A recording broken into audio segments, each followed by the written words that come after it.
മുൻ പ്രതിപക്ഷ നേതാവ് സംസാരിച്ച ആദ്യ ഭാഗത്തോട് ഞാൻ പൂർണ്ണമായി യോജിക്കുകയാണ്. കാരണം ഈ സഭയുടെ അന്തസ്സ് പാലിച്ചു പോവുക എന്നുള്ളത് രണ്ട് ഭാഗവും ശ്രദ്ധിക്കേണ്ട ഒരു കാര്യം തന്നെയാണ്. സർ, അതിൽ ഞാൻ പറയാനിടയായത് സഭയുടെ ബഹുമാനപ്പെട്ട സ്പീക്കർക്കെതിരെ എന്ത് പറയാം എന്ത് പറഞ്ഞുകൂടാ എന്നതിനെക്കുറിച്ച് നല്ല ധാരണ സഭയിൽ അംഗങ്ങളായിട്ടുള്ള എല്ലാവർക്കുമുണ്ട്. അതില്ലാത്ത ഒരാളല്ല ബഹുമാനപ്പെട്ട പ്രതിപക്ഷ നേതാവ്. പക്ഷേ അദ്ദേഹം തീർത്തും നിലവാരമില്ലാത്ത രീതിയിലാണ് അങ്ങക്കെതിരെയുള്ള അധിക്ഷേപ വാക്കുകൾ ചൊരിഞ്ഞത്. ആ നിലവാരമില്ലാത്ത നില അദ്ദേഹം സ്വീകരിക്കുന്നത് ഈ ഒരു ഘട്ടത്തിൽ മാത്രമായിരുന്നില്ല. നേരത്തെ പല ഘട്ടങ്ങളിലും അദ്ദേഹം അത് സ്വീകരിക്കുന്നുണ്ടായിരുന്നു. ഞങ്ങളാരും അതങ്ങനെ പറഞ്ഞില്ല എന്ന് മാത്രം. പക്ഷേ എല്ലാ പരിധിയും ലംഘിച്ചുകൊണ്ട് അങ്ങക്കെതിരെ കടുത്ത അധിക്ഷേപ വാക്കുകൾ ചൊരിഞ്ഞപ്പോൾ അദ്ദേഹത്തിൻ്റെ നിലവാരമില്ലായ്മയെക്കുറിച്ച് പറയേണ്ടി വന്നു.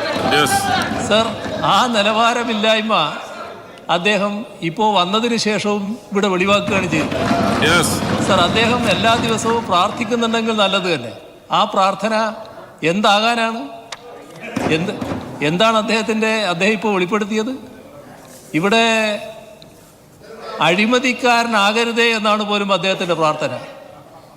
സർ, നമ്മുടെ സമൂഹത്തിൻ്റെ മുന്നിൽ പിണറായി വിജയൻ ആരാണ്, വി ഡി സതീശൻ ആരാണ് എന്നതിനെക്കുറിച്ചൊക്കെ എല്ലാവർക്കും ധാരണയുണ്ട്. സർ, വി ഡി സതീശൻ്റെ പ്രാർത്ഥനയിൽ എന്താണുള്ളത് എന്ന് എനിക്കറിയില്ല. പക്ഷേ പിണറായി വിജയൻ അഴിമതിക്കാരനാണെന്ന് പറഞ്ഞാൽ ഈ സമൂഹം ആരും അംഗീകരിക്കുമെന്ന് കരുതണ്ട. നിങ്ങൾക്ക് സർ, ഇവർക്ക് വേണ്ടത് LDFനെ ആകെ വല്ലാതെ മോശക്കാരാക്കി ചിത്രീകരിക്കണം. അതിൻ്റെ ഭാഗമായി LDFൻ്റെയും ഗവൺമെൻറ്റിൻ്റെയും പ്രതീകമായി നിൽക്കുന്ന എന്നെ ഏതെല്ലാം തരത്തിൽ അധിക്ഷേപിക്കാൻ പറ്റുമോ അതിനുള്ള അവസരമാണ് അവർ നോക്കുന്നത്. സർ, എത്ര കാലമായി തുടങ്ങിയിട്ട് ഈ സമൂഹം അംഗീകരിച്ചോ? ഈ സമൂഹത്തിന് ഏതെങ്കിലും തരത്തിലുള്ള പിന്തുണ അതിനുണ്ടായോ ഇത്തരം കാര്യങ്ങൾക്ക്? അപ്പോൾ കാണേണ്ടത് ഇത്തരത്തിലുള്ള അപവാദ പ്രചരണങ്ങളിലൂടെ ആളുകളെ തകർത്ത് കളയാമെന്ന് വിചാരിക്കേണ്ട. നിങ്ങൾ നടത്തിക്കൊണ്ടിരിക്കുന്ന പ്രവർത്തനങ്ങൾ സമൂഹം വിലയിരുത്തുന്നുണ്ട്. ഞങ്ങൾ നടത്തുന്ന പ്രവർത്തനവും സമൂഹം വിലയിരുത്തുന്നുണ്ട്. അത് സമൂഹത്തിൻ്റെ മുന്നിലുള്ള കാര്യമാണ്. ഇവിടെ പരസ്പരം അധിക്ഷേപ വാക്കുകൾ ചൊരിഞ്ഞുകൊണ്ട് തീർക്കേണ്ട ഒരു കാര്യമല്ല. അഴിമതിയുടെ പര്യായങ്ങളായി എങ്ങനെയൊക്കെ മാറുന്നുവെന്ന കഥകളിലേക്കൊന്നും ഞാനിപ്പോൾ കടക്കുന്നില്ല. അതിനൊന്നുള്ളൊരു അവസരമായിട്ട് ഞാനിപ്പോൾ ഇതിനെ മാറ്റുന്നില്ല.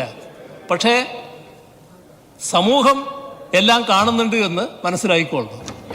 പ്രതിപക്ഷ ഉപനേതാവാണ് ആദ്യം എഴുന്നേറ്റത്.